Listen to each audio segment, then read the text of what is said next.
There is one thing that I return to every now and then that seems to make such absolute common sense, but you know that you are coming straight up against a multi-billion-dollar industry. A multi-billion-dollar industry that will do everything it can to make sure that common sense doesn't catch on. I'm not talking about big tobacco. I'm not talking about online gambling. I'm not talking about big sugar. I'm talking about universities. Universities are a multi-billion-dollar factory where the failure rate is starting to go through the roof. Now, the business model of universities works where if there's 50 spots in the class, the first 20 will go to the kids smart enough to actually go, then the next 10 might go to those that are willing to pay up front, and then eventually they just keep dropping the bar until the room is full. Because we, the taxpayer, pay up front for everyone to be able to go to university.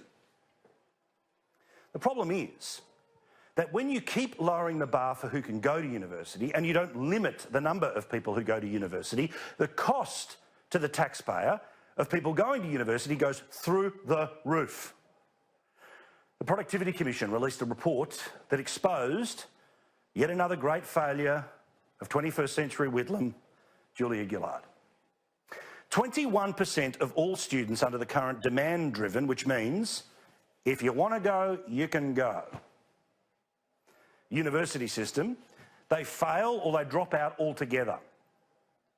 This means that the total HECS debt that is owed to the Australian taxpayer has gone, in just a few years, from $19 to $62 billion. Now, let's be clear. We want anyone who's smart enough to go to university to be able to go to university. We want them to make money, so if there are people willing to pay up front, fine and fair enough. There can even be a few spots in the room for the very line ball cases or the person who writes a plea letter, those special cases. I know, I was one of them. But when 65% of some people doing degrees in universities in this country didn't qualify to do them, it's a colossal waste of money. And this is not because the poorest kid from the harshest suburb should be denied the access to university. The barrier to whether you can go or not should be how smart you are. And we all know that as universities stray further and further and further away from teaching genuine vocational skills, as they continue to specialise in gender studies and campus freedom is broken down. The people who love the big industry that is universities, well, they demand that everyone should go to a university. Well, of course they do, because they want more places, more money, and it doesn't matter whether you pass or fail. And by the way, Julia Gillard didn't earn this degree. It was an honorary one that was given to her by a university in South Australia. Geez, I wonder what for. Because she helped big universities get even bigger, and we were the idiots who paid for it. I mention all of this not just because of those stories that are around today, but something is fundamentally broken in our country when the wankers at the front end of the bus think that there's something less if you're a person who didn't go to university. That somehow if you fail at life, you end up having to pick up a hammer.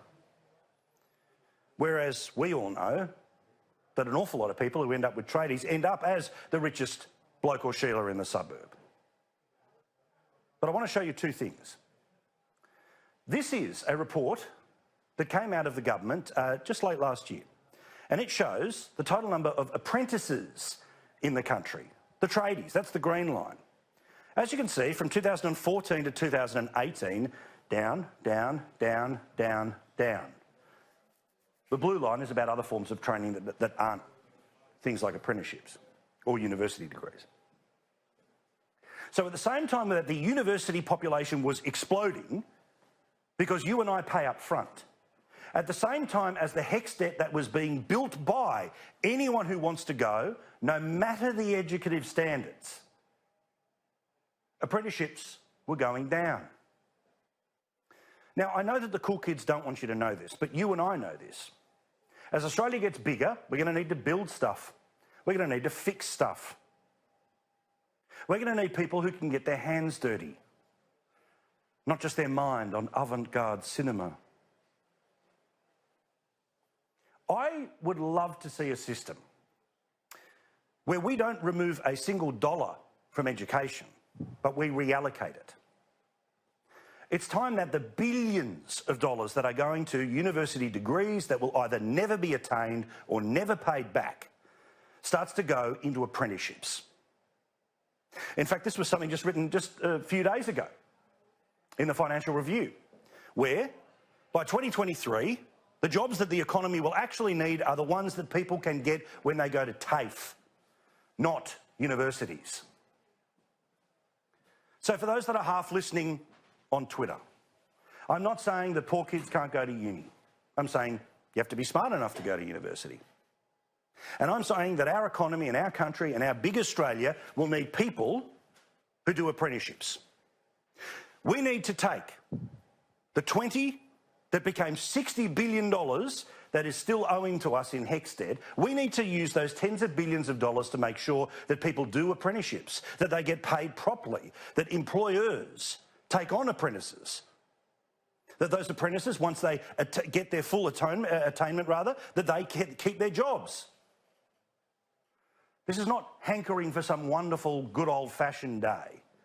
It's about having an eye on the actual future, where good luck plumbing a house with a BA.